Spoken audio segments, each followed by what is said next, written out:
Welcome to public TV news బులెటిన్ల ముందుగా headlines. Anakapalli జిల్లాలో భారీ మొత్తంలో 300 కేజీల గంజాయి పట్టివేత.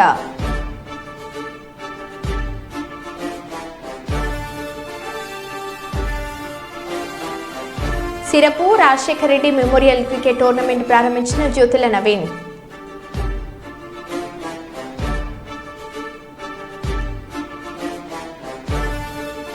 గొర్రెల షెడ్లను కూల్చవద్దంటూ పురుగుల మందు డబ్బాతో యువకుడి నిరసన.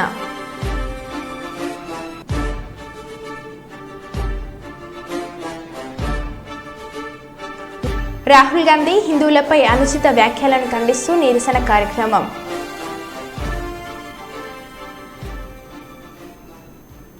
ఇక వివరాల్లోకి వెళ్తే పెద్దపల్లి జిల్లా కేంద్రంలోని సమీకృత జిల్లా కలెక్టరేట్లో నిర్వహించిన ప్రజావాణి కార్యక్రమంలో పాల్గొన్న జిల్లా కలెక్టర్ కోయ శ్రీహర్ష ప్రజావాణిలో వచ్చిన దరఖాస్తులకు అధిక ప్రాధాన్యత ఇచ్చి సత్వరమే పరిష్కరించాలని జిల్లా కలెక్టర్ కోయ శ్రీహర్ష సంబంధిత అధికారులను ఆదేశించారు. సోమవారం జిల్లా కలెక్టర్ కోయ శ్రీహర్ష సమీకృత జిల్లా కలెక్టర్లోని నిర్వహించిన ప్రజావాణి కార్యక్రమంలో స్థానిక సంస్థల అదనపు కలెక్టర్ జె అరుణశ్రీ జీవి శ్యాంప్రసాద్లతో కలిసి పాల్గొని ప్రజల అర్జీలను స్వీకరించారు.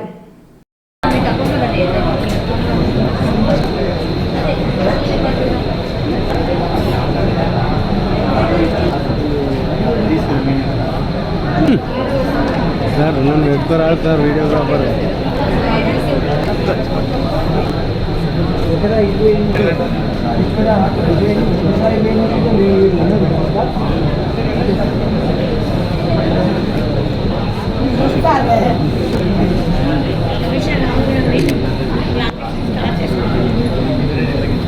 చేస్తాను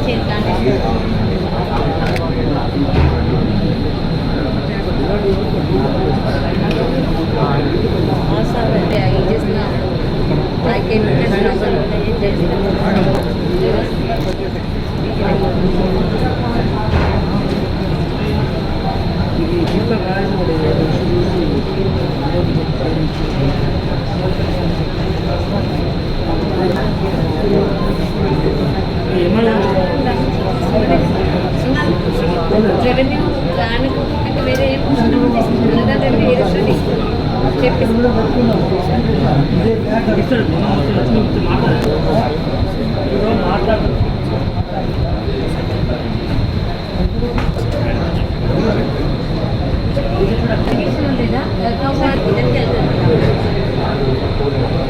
వాళ్ళు వచ్చి అసలు ఎంక్వైరీ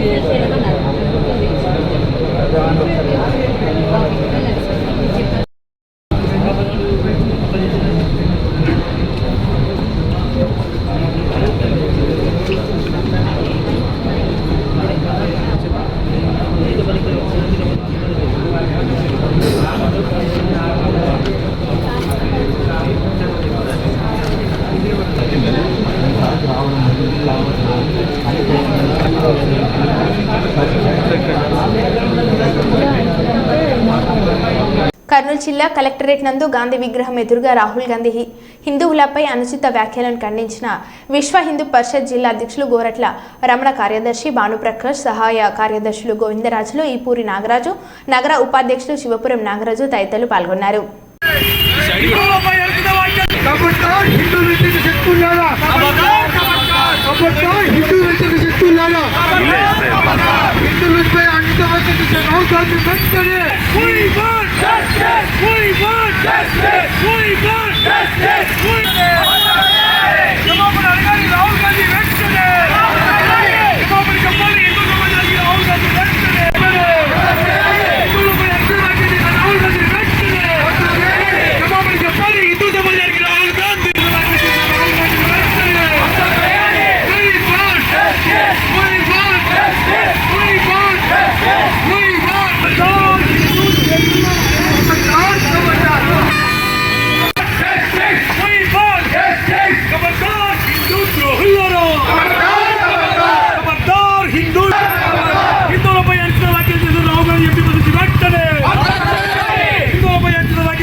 మహబూబాబాద్ జిల్లా డోర్నకల్ మండలం మున్నేరు వాగుపై నుండి వెళ్తున్న సీతారాం ప్రాజెక్ట్ కెనాల్ను సందర్శించిన రాష్ట్ర మంత్రి వర్యులు శ్రీ పొంగులేటి శ్రీనివాసరెడ్డి, ప్రభుత్వ విప్ డోర్నకల్ శాసనసభ్యులు డాక్టర్ రామచంద్ర నాయక్.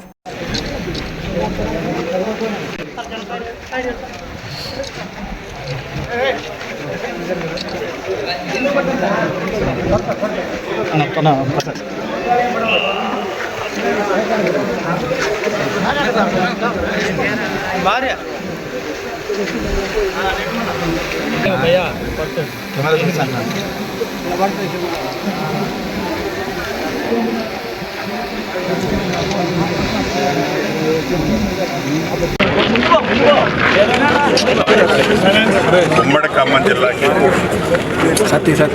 అదే రకంగా వరంగల్ జిల్లాలోని మహబూబాబాద్ ప్రాంతానికి, డోర్నకల్ ప్రాంతానికి సాగునీరు కోసం ఏదైతే గత ప్రభుత్వంలో సీతారామ ప్రాజెక్టు ద్వారా గోదావరి నీటిని ఈ ప్రాంతానికి తీసుకొచ్చే ఒక స్కీమ్ని గత ప్రభుత్వం చేపట్టింది.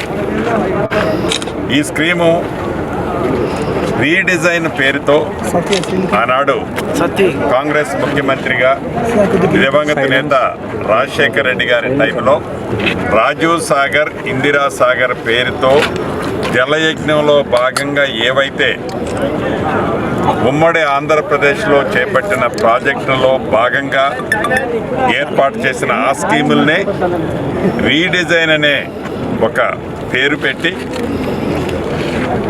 ఆనాడు ఈపీసీలో 2,800 కోట్లు ఖర్చుతో సుమారు 2,75,000 ఎకరాలను సాగులో తీసుకొచ్చే రాజీవ్ సాగర్, ఇందిరా సాగర్ని రీడిజైన్ పేరుతో డిజైన్లు మార్చి, పేరు మార్చి, మొదటిగా 9,000 కోట్లతో శాంక్షన్ చేశామని చెప్పారు. ఈ 9,000 కోట్లని ఈనాడు సుమారు 18,000 కోట్లతో ఈ ప్రాజెక్టుని గత ప్రభుత్వం చేపట్టి, ఈ 18,000 కోట్లలో సుమారు 8,500 కోట్లు ఇప్పటికే ఖర్చు పెట్టారు. కానీ ఈ 8,500 కోట్లు ఖర్చు పెట్టినా ఒక్క ఎకరానికి కూడా నీళ్ళిచ్చిన సందర్భం లేదు. ఇది చాలా హాస్యాస్పదమైన విషయం. దీన్ని పేదోడు రాజ్యం రావాలి అని గడిచిన అసెంబ్లీ ఎన్నికల్లో యావత్ తెలంగాణ ప్రజల దీవెనలతో ఇందిరమ్మ రాజ్యం వచ్చిన తర్వాత యుద్ధ ప్రాతిపదిక మీద గౌరవ ముఖ్యమంత్రి రేవంత్ రెడ్డి గారి నాయకత్వంలో, ఉత్తమ్ కుమార్ రెడ్డి గారు మంత్రి గారు సారథ్యంలో ఇరిగేషన్ ప్రాజెక్టులలో ముఖ్యంగా ఉమ్మడి ఖమ్మం జిల్లా, పాత వరంగల్ జిల్లాలోని కొంత ప్రాంతానికి నీరిచ్చే దాంట్లో భాగమైన ఈ ప్రాజెక్టుని ఈనాడు పూర్తి చేసే దిశలో కార్యక్రమాన్ని చేపట్టడం జరిగింది. దాంట్లో భాగంగానే 15 రోజుల క్రితం హెడ్ వర్క్స్ని, ఫస్ట్ లిఫ్ట్ని, థర్డ్ లిఫ్ట్ని పరిశీలించాం. గౌరవ ఇరిగేషన్ శాఖ మంత్రి గారు, డిప్యూటీ సీఎం గారు, మిగతా మంత్రులు అంతా మేము మొదటి లిఫ్ట్లో వెట్ రన్ను కూడా 4 రోజుల క్రితం ట్రయల్ వేయటం జరిగింది. అంటే హెడ్ రీచ్లో కంప్లీట్ అయినా కూడా థైలాండ్ అయిన పాలేరు దాకా నీళ్లు రావాలి అంటే మధ్యలో కొన్ని ప్రాంతాలలో ఇప్పటికీ టెండర్లే ఫైనల్ చేయాలి. మెయిన్ కెనాల్ దాన్ని కూడా ఈ ఇందిరమ్మ రాజ్యంలో ఆ గ్యాపులను కూడా టెండర్ల ప్రాసెస్ని యుద్ధ ప్రాతిపదిక మీద చేపడుతున్నాం. ఈ రాబోయే ఆగస్టు 15వ తారీఖు నాడు ఏదైతే నాగార్జున సాగర్ ఆయకట్టులో సుమారు 1,55,000 ఎకరాలని ఈ నాగార్జున సాగర్ ఆయకట్టుతో పాటు మీడియం ప్రాజెక్టులైన వైరా, అదే రకంగా లంకాసాగర్, ఈ 2 ప్రాజెక్టులో ఉన్న ఆయకట్టులతో పాటు మైనర్ ఇరిగేషన్లో ఉన్న ఆయకట్టు చెరువులను కూడా స్టెబిలైజ్ చేసే కార్యక్రమంలో భాగంగా సుమారు 100 కోట్ల రూపాయలు ఖర్చు పెట్టి ఒక లింక్ కెనాల్ని ఏనుకూరు దగ్గర నాగార్జున సాగర్ కాలువలో డ్రాప్ చేయడం జరుగుతుంది. కర్నూలు మండలంలోని పంచలింగాల గ్రామంలో నిర్మాణంలో ఉన్న రైల్వే కోచ్ ఫ్యాక్టరీని త్వరగా పూర్తి చేయాలని కర్నూలు ఎంపీ బస్తిపాటి నాగరాజు కేంద్ర రైల్వే శాఖ సహాయ మంత్రులు సోమన్న, రవనీత్ సింగ్లతో పాటు రైల్వే బోర్డు చైర్మన్ జయవర్మ సింహాను కోరారు. పార్లమెంట్ సమావేశంలో భాగంగా ఢిల్లీలో ఉన్న ఎంపీ వారి కార్యాలయంలో మర్యాదపూర్వకంగా కలిసి వినతి పత్రం సమర్పించారు. ఈ సందర్భంగా ఆయన రైల్వే కోచ్ ఫ్యాక్టరీ పనులకు సంబంధించి వారితో చర్చించారు. కేంద్ర రైల్వే శాఖ సహాయ మంత్రి సోమన్న రైల్వే కోచ్ ఫ్యాక్టరీకి సంబంధించిన పనులను తక్షణమే పరిశీలించి నివేదికనివ్వాలని తన బృందాన్ని ఆదేశించినట్లు నాగరాజ్ తెలిపారు.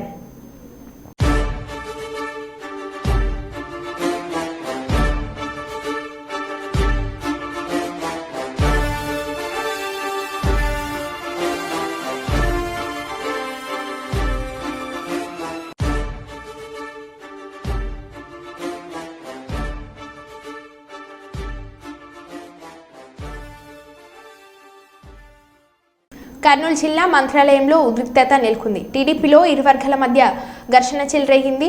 జెడ్పీ స్కూల్లో మధ్యాహ్న భోజనం ఏజెన్సీ విషయంలో ఘర్షణకు దిగారు. టీడీపీ జిల్లా అధ్యక్షుడు తిక్కారెడ్డి వర్గీయులపై మొన్నటి ఎన్నికల్లో ఓడిపోయిన టీడీపీ ఎమ్మెల్యే అభ్యర్థి రాఘవేంద్ర రెడ్డి వర్గం దాడి చేసింది. పోలీసులు ఇరు వర్గాల చెదరగొట్టడంతో పరిస్థితి అదుపులోకి వచ్చింది. మంత్రాలయం నియోజకవర్గంలో తిక్కారెడ్డి వర్గం, రాఘవేంద్ర రెడ్డి వర్గాల మధ్య విభేదాలు రోడెక్కాయి. మంత్రాలయం టీడీపీ ఇన్ఛార్జ్ తానేనని, మధ్యాహ్న భోజన ఏజెన్సీలు, స్టోర్ డీలర్లు తమకే కావాలని రాఘవేంద్ర రెడ్డి వర్గం పట్టుబడుతుంది. ఇప్పుడు ఏకంగా బాహాబాహీకి దిగాయి. 10 రోజుల క్రితం వంట ఏజెన్సీ కోసం ప్రాథమిక పాఠశాలలో ఒకరిపై ఒకరు దాడి చేసుకున్నారు. మంత్రాలయం జిల్లాలో సంచలనంగా మారింది. టీడీపీ నేతలే బాహీకి దిగడం ప్రజలు భయాందోళనకు గురవుతున్నారు.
ఇప్పుడే కావాలన్నీ చేసేస్తాను అదేస్తాను కాదు.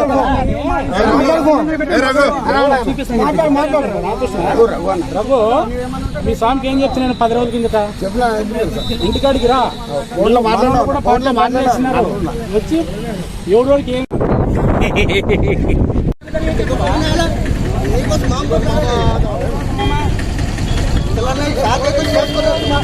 పెద్దపల్లి జిల్లా పెద్దపల్లి మండలం గౌరెడ్డిపేట గ్రామస్తులు పెద్దపల్లి మున్సిపల్ అధికారుల నిర్లక్ష్యం కారణంగా నిత్యం దుర్బంధంలో జీవిస్తున్నారు. పెద్దపల్లి పట్టణంలో వాటిలో సేకరించిన చెత్త డంపింగ్ యార్డ్ లేని కారణంగా పెద్దపల్లి మండలం గౌరెడ్డిపేట గ్రామ శివార్లో డంప్ చేయడంతో గౌరెడ్డిపేట గ్రామస్తులు నిత్యం దుర్గంధంలో ఇబ్బందులు పడుతున్నారు. గౌరెడ్డిపేటలో పాటు పక్కనే రావుపూర్గూడ సమీపంలో ఉండడంతో 2 గ్రామాలకు ఈ చెత్త ఇబ్బందిగా మారింది. అంతేకాదు గౌరెడ్డిపేట పరిసర ప్రాంతాలలో వందలాది ఇటుక బట్టలు వస్తున్నాయి. అక్కడ నివసించే ఇతర రాష్ట్రాల వలస కూలీలకు కూడా ఈ దుర్బంధం రావడంతో ఇటుక బట్టీలో కూడా కూలీలు నిత్యం రోగాల బారిన పడుతున్నారు. ప్రతి ఇంట్లో ఒకరిద్దరు అస్వస్థకు గురవుతూనే ఉన్నారు. వెంటనే ఇక్కడ చెత్త వేయడం ఆపి వేరే చోటుకు ఈ చెత్తను తరలించాలని గ్రామస్తులు కోరుకుంటున్నారు.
పెద్దపల్లి కలెక్టర్ గారికి దయచేసి తెలియజేయనిది ఏమనగా గరిట్పేట ముత్తార గ్రామానికి దగ్గరలో డంప్ యార్డ్ ఉన్నది. పెద్దపల్లి నుండి మున్సిపాలిటీ నుంచి తీసుకొచ్చే చెత్త చెదారం, హాస్పిటల్ నుంచి తీసుకొచ్చే అవయవాలు కానీ ఆపరేషన్ చేసిన అవన్నీ కానీ తీసుకొచ్చి డంప్ యార్డ్లో వేయడం వలన గరిట్పేట ముత్తారంలో ఉన్న ప్రజలకు రోగాలు రావడం స్టార్ట్ అయినాయి. అంటే రోగాలు అంటే ఎట్లా అంటే కీళ్ళు నొయ్యడం, వాటర్ వాటర్ సరిగ్గా అది కావడం, ఆరోగ్యాలు ఉండకపోవడం, విష జ్వరాలు రావడం, హాస్పిటల్ పోయినా వేల రూపాయలు ఖర్చు పెట్టుకొని ఈరోజు ప్రజలు ఇబ్బంది పడుతూ ఉన్నారు. ఇది గవర్నమెంట్ పట్టించుకోదా? గవర్నమెంట్ కనీసం ప్రజలపైన కనికరం లేకుండా ఇట్లాంటి డంప్ యార్డ్లన్నీ విలేజ్ల దగ్గర పెడితే ప్రజలు ఏమైపోవాలి? వాళ్ళ పరిస్థితి ఏంది? దయచేసి కలెక్టర్ గారు, మీ గవర్నమెంట్కి కానీ కలెక్టర్ గారికి కానీ తెలియనిది ఏమంటే, మీరు దయచేసి డంప్ యార్డ్ని ఇక్కడి నుంచి తీసేయాలి. గత గవర్నమెంట్ ఎమ్మెల్యే సాబు ఆయన రంగపూర్లో వేయాల్సిన డంప్ యార్డ్ని తీసుకొచ్చి గౌరెడ్డిపేటలో పెట్టింది. గౌరెడ్డిపేట ప్రజలు ఏమన్నా అయిపోయినాయా? ముత్తారం ప్రజలు ఏమన్నా అయిపోయినాయా? ఆయనకు సవితి తల్లి ప్రేమ కథ చూపించినట్టు చూపించి వెళ్ళిపోయాడు ఎమ్మెల్యే సాబ్ ఆయన ఓడిపోయి. ఇప్పుడు వచ్చిన ఎమ్మెల్యే గారు అయినా, కనీసం ఇప్పుడున్న కలెక్టర్ గారు అయినా దయచేసి మా ఊరిలో ఉన్న ప్రజలను కానీ జగ్గంపేటలో టీడీపీ ప్రభుత్వం నెగ్గిన తర్వాత టీడీపీ నాయకుడు అతను అపార్ట్మెంట్ సైడ్ కాల్వ వేసుకొని పంచాయతీలో బిల్లు పెడుతున్నారు. జగ్గంపేటలో శ్రీరామ్ నగర్లో 10 సంవత్సరాలు 20 సంవత్సరాల నుండి నివసిస్తున్న వారికి ఇప్పుడు దాకా సైడ్ కాల్వలు లేవు. ప్రభుత్వం పట్టించుకోలేదు. ఒక నాయకుడు అపార్ట్మెంట్ కట్టిన వెంటనే పంచాయతీ వారు అనుమతి ఎలా ఇచ్చారు? నాయకులకు ఒక న్యాయం, సామాన్య ప్రజలకు ఒక న్యాయమా? పంచాయతీ సెక్రటరీ మీద వెంటనే చర్యలు తీసుకోవాలి. లేని పక్షంలో కలెక్టర్కి ఫిర్యాదు చేస్తాము. అవే కాకుండా పోరంబోకు స్థలంలో షాపు నిర్మాణం చేశారని ఫిర్యాదు చేసినా పట్టించుకోవడం లేదు. ఒక పెద్ద వ్యాపారస్తుడు పోరంబోకు స్థలాలను ఆక్రమించి 9 షాపుల నిర్మాణం చేసిన పంచాయతీ వాళ్ళు ఎందుకు తొలగించలేదు? ప్రజలు కొన్ని అనుమానాలు వ్యక్తం చేస్తున్నారు. ఆ పెద్ద వ్యాపారస్తుడు రాజకీయ నాయకులకు మేనేజ్ చేస్తూ పంచాయతీని మేనేజ్ చేస్తూ షాపులు నిర్మాణం చేయడం జరిగిందని ఆవేదన వ్యక్తం చేస్తున్న స్థానికులు.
జగిత్యాల జిల్లా కేంద్రంలోని పద్మనాయక కళ్యాణ మండపంలో ఈరోజు ప్రముఖ కంటి వైద్యులు స్థానిక ఎమ్మెల్యే సంజయ్ కుమార్ బీఆర్ఎస్ నుండి కాంగ్రెస్లోకి తెలంగాణ ముఖ్యమంత్రి రేవంత్ రెడ్డి సమక్షంలో జాయిన్ అయిన తర్వాత మొదటిసారి మీడియా సమావేశం నిర్వహించారు. తాను తప్పని పరిస్థితుల్లో ఎందుకు పార్టీ మారానో తెలుపుతూ తనపై ఎంతమంది ఎలాంటి మాటలు మాట్లాడినా నా నియోజకవర్గ అభివృద్ధి కొరకు తప్పని పరిస్థితుల్లో పార్టీ మారడం జరిగిందని మీడియాకు తెలిపారు. ప్రభుత్వంతో కలిసి పనిచేయాలని చెప్పి వెళ్ళినప్పుడు వారు కూడా సాధారణంగా చిన్న కండువతోటి నన్ను ఆహ్వానించారు. వారికి హృదయపూర్వక వారితో పాటుగా వారి మంత్రివర్గ సభ్యులు నాతోటి శాసనసభ్యులందరూ కూడా హృదయపూర్వక ధన్యవాదాలు తెలియజేస్తున్నాను. మరి అదేవిధంగా ఏ మాట మీదనైతే నాతోటి పూర్తి సహకరిస్తామని చెప్పారో అన్నమాట ప్రకారం జగిత్యాల పట్టణంలో డబుల్ బెడ్రూమ్ ఇల్లు ఎక్కడా లేని విధంగా కట్టడం జరిగింది. దానికి మొదటిసారి గెలిచిన శాసనసభ్యునిగా కాంట్రాక్టర్ కావచ్చు, కొంతమంది సహకారంతో చాలా ఇంత కష్ట నష్టాలు గురించి కూడా మేము పూర్తి చేసినాం. దాదాపు 4,500 ఇండ్లు అంటే 20,000 మంది కడుపేదస్తులు. వారికి మౌలిక వసతుల కోసం నిధులు అవసరం ఉండి చేయలేకపోయినాం. పాతవి కూడా కొన్ని బకాయిలు ఉండి అయితే అవన్నీ కూడా చేస్తామని చెప్పి మాట ఇవ్వడమే కాకుండా జీవో కూడా 32,16,00,000 రూపాయలు నిన్నటి తారీఖున జీవో ఇవ్వడం జరిగింది. అంటే 4,500 ఇళ్ళు అంటే దాదాపు 20,000 మంది కడుపేదస్తులు. మరి నాది పూర్తి స్థాయిలో రాజకీయ కుటుంబం, నా రక్తంలో రాజకీయం ఉంది. నేను పుట్టకముందే మా చిన్నతాత గారు పుట్టమోటి కాంగ్రెస్ పార్లమెంట్ సభ్యులు, కాంగ్రెస్ పక్షాన. అంతకుముందు సిపిఐ ఉంది కరీంనగర్లో. మాకునూరు శ్రీరంగరావు, నా పేరు మాకునూరు సంజయ్ కుమార్. సరే, మాకునూరు శ్రీరంగరావు మా సొంత చిన్నతాత. వారి పిల్లలు లేరు. మా నాన్నగారు తమ్ముడిని అడాప్షన్ చేస్తారు. వారు ఒకసారి పార్లమెంట్ సభ్యులైన తర్వాత గుండెపడుతూ మరణించారు. ఆ ఉన్న ఒక్క టర్మ్లో ఇక్కడ గాంధీనగర్ ఏర్పాటు చేయడంలో కీలక పాత్ర వహించారు. అదేవిధంగా నా భార్య తరఫున కావచ్చు, మా అమ్మ కూడా మేనమామ, నా భార్యకైతే సొంత తాత జువాడి సుబ్బారావు గారు 3 సార్లు మంత్రిగా ఉన్న సందర్భంలో నేను కూడా అప్పుడు చిన్న పిల్లవాడిని. నా సొంత అంతర్గామంలో అప్పుడు ఇందిరమ్మ కాలంలో ఇల్లు కట్టించడం జరిగింది. మా ఉమ్మడి కుటుంబం స్థలం ఇవ్వడం, అక్కడ బీద వాళ్ళకి ఇల్లు కట్టించడం. అట్లా ఈ రకంగా ఆ కాంగ్రెస్ పార్టీతో కూడా ఆ ప్రభుత్వాలతో చిన్నప్పటి నుంచి కూడా అనుబంధం ఉంది.